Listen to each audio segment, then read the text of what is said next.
Bueno, continuando en lo que íbamos, entonces les cuento que mm, a manera de ejemplo, podemos decir que si yo como persona en esa época, específicamente en la época de los 80, decía, venga, lo que pasa es que yo quiero unos tenis Nike de color rojo, con sus cordones blancos, con una suela combinada entre gamuza y caucho. Em, en ese tipo de condiciones, digamos que yo estaba expresando mis deseos, ¿cierto? O sea, es lo que quiero, lo que anhelo. Ahora, resulta ser que de alguna manera esos deseos debían establecerse no solamente por temas de necesidad de calzar mis pies, sino también porque había una necesidad por gusto de demostrar, de tener unos tenis de color rojo. Entonces, en ese sentido, es más moda, una necesidad no solamente de calzar, sino también de moda, porque de alguna manera, digamos que en la época de los 70, de los 80, había mucha tendencia hacia colores vivos. Entonces, en ese sentido, podríamos expresar que había una relevancia en función de lo que era una necesidad y un deseo. Pero aquí viene lo interesante. Entonces ya la empresa tendría que, de alguna manera, mirar cómo buscar el tema de los tintes, cómo buscar una tela que se acomode precisamente a esos químicos de un tinte rojo. Además de eso, el nylon o digamos el algodón para el desarrollo de los cordones y el tema del caucho y la gamuza combinada para poder crear suelas para ese tipo de tenis. Entonces, en ese sentido, ahí estamos hablando ya no de necesidades y deseos, sino que estamos hablando de especificaciones. Y muy clarito lo acabamos de mencionar. Resulta ser que todo lo que tiene que ver con requisitos, estamos hablando que los requisitos son del cliente traducidos en necesidades y deseos y que las especificaciones son temas técnicos que de alguna manera solucionan la empresa para poder cumplir con esos requisitos que está pidiendo el cliente. Entonces, una vez esta señora la hizo, desenredó ese nudo para la industria, a partir de ese momento se logró entender cómo segmentar un mercado en función de las necesidades y deseos del cliente y cómo la empresa debe asumir esas necesidades para fabricar precisamente los productos o prestar servicios, porque es que los servicios también tienen especificaciones. Entonces eso fue lo que pasó en esta década. Y por último viene la etapa número 5 que es desde los 90 hasta el día de hoy. Una vez entendido todo este proceso en la etapa número 4, entonces vino otro problema. ¿Y cuál fue ese otro problema? Pues hombre, que las empresas empezaron a detectar que hoy por hoy ya no es que importe mucho el tema de la calidad, porque es que los clientes de alguna manera entienden que inmersamente si el producto no es de calidad, pues por ende no habrá una compra o una recompra del producto del servicio. Entonces saben que si eso ya no está incluido, ya el cliente lo asume que debe estar incluido, pero si no está incluido, ese será el primer filtro para que un cliente tome una decisión. Pero aquí lo importante es que una vez toma la decisión y compra el producto o adquiere el servicio, entonces viene el tema del valor. ¿Qué tan importante desde el punto de vista psicológico-social es ese producto o ese servicio para el cliente? Me explico. Hay veces que nosotros como seres humanos le damos mucha importancia a lo que tenemos. Por ejemplo, una moto, un carro, unos tenis, una camisa.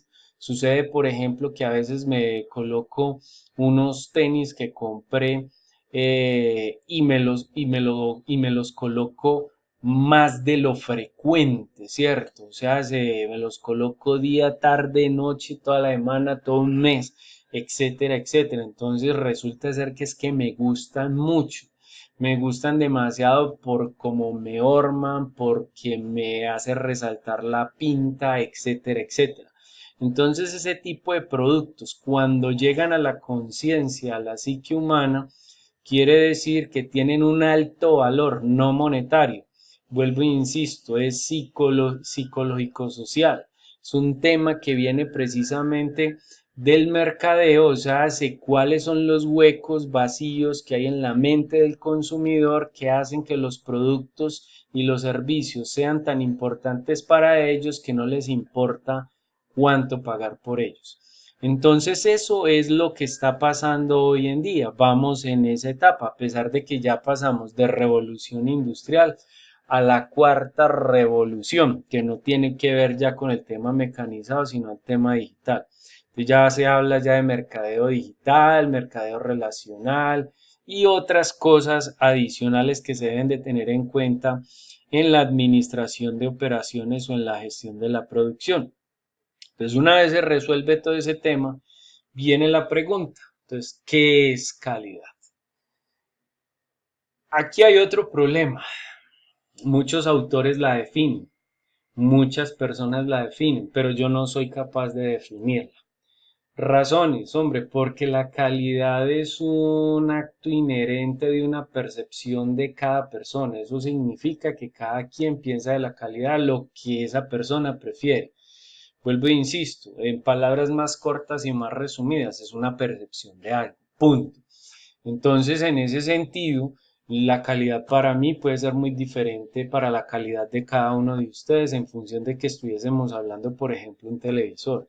Entonces, en ese sentido, ustedes no van a tener la misma percepción de la mía porque a lo mejor tengo una historia, un inventario, unos referentes de cómo realmente se ha comportado tal producto y en ese sentido yo tengo una percepción diferente a la de todos ustedes. Entonces, ¿qué pasa? Entonces, en ese sentido, si hay unos criterios que se deben de tener en cuenta para evaluar la calidad, como cuáles, basado en el juicio, que es de alguna manera o de cierta manera lo que les acabo de mencionar. Se emiten juicios todo el tiempo para establecer si es bueno o es malo. Dos, un criterio basado en el producto, que de alguna manera se hable de atributos. Cuando se habla de atributos, digamos un ejemplo. eh, si estamos hablando, por ejemplo, de las damas y uno le pregunta a las damas, hábleme de sus características físicas, alguna me dirá, no es que soy pelinegra, listo, eso es una característica física. Y le dice uno a ella, venga, hábleme de una característica química. Entonces estamos hablando, no es que soy RH o negativo. Uy, wow, listo, eso es una característica química. O el pH, esa es otra, listo. Y entonces ya uno le pregunta, venga, y hábleme de una característica intangible. No, no es que soy graciosa. Bueno, listo. Entonces resulta ser que los productos tienen características físicas, químicas e intangibles. Ahora, entonces ya uno pregunta, ¿para qué le sirve ser a esta dama pelinegra? No, es un atractivo de pronto para aquellos hombres que de alguna manera le gustan las morenitas. Bueno, entonces ahí ya hay un atributo. Entonces, cuando una característica sirve para algo, ese uso o eso para la cual sirve se convierte en un atributo, ¿cierto?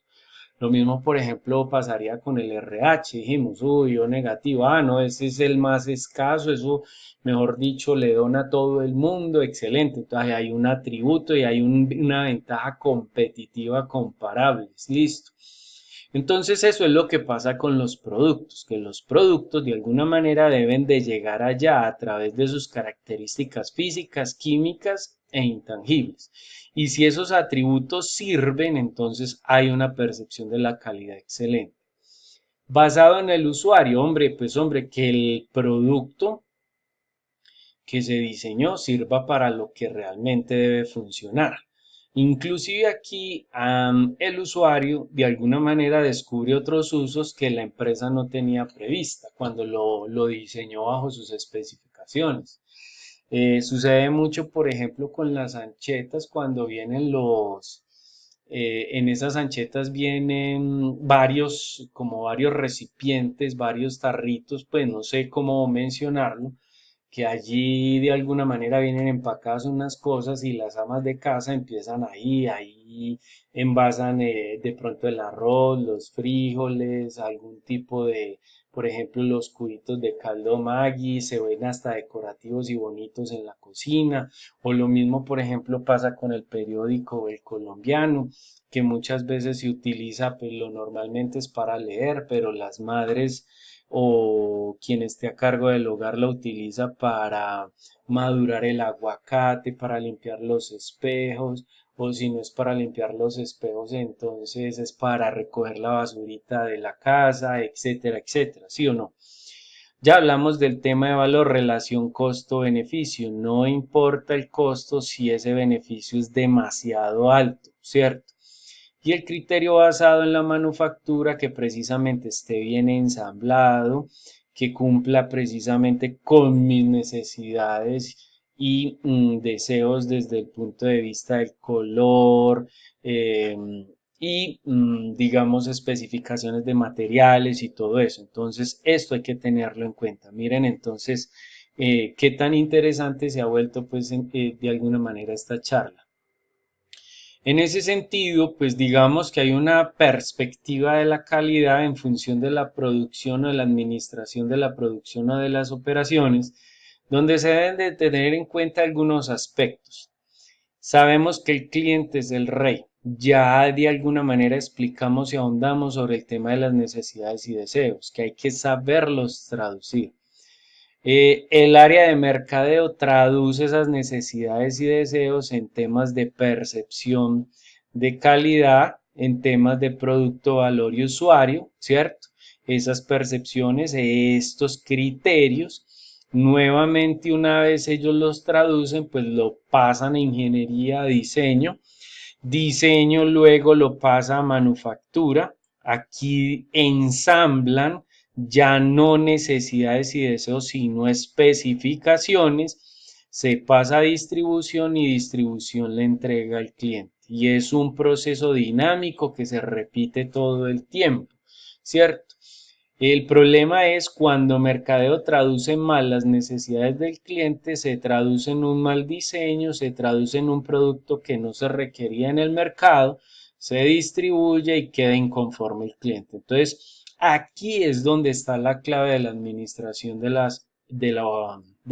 las operaciones o de la gestión de la producción. Muy bien, entonces, ¿qué pasa? Entendiéndose eso, qué es la administración de las operaciones o la gestión de la producción. Es como cuando yo les digo a ustedes qué es gestión administrativa o qué es administración tecnológica. En ese sentido, hablar de administración o de gestión es planear, organizar, dirigir y controlar. Y cuando se habla de operaciones, en una serie de actividades, creando valor en forma de productos o en forma de servicios.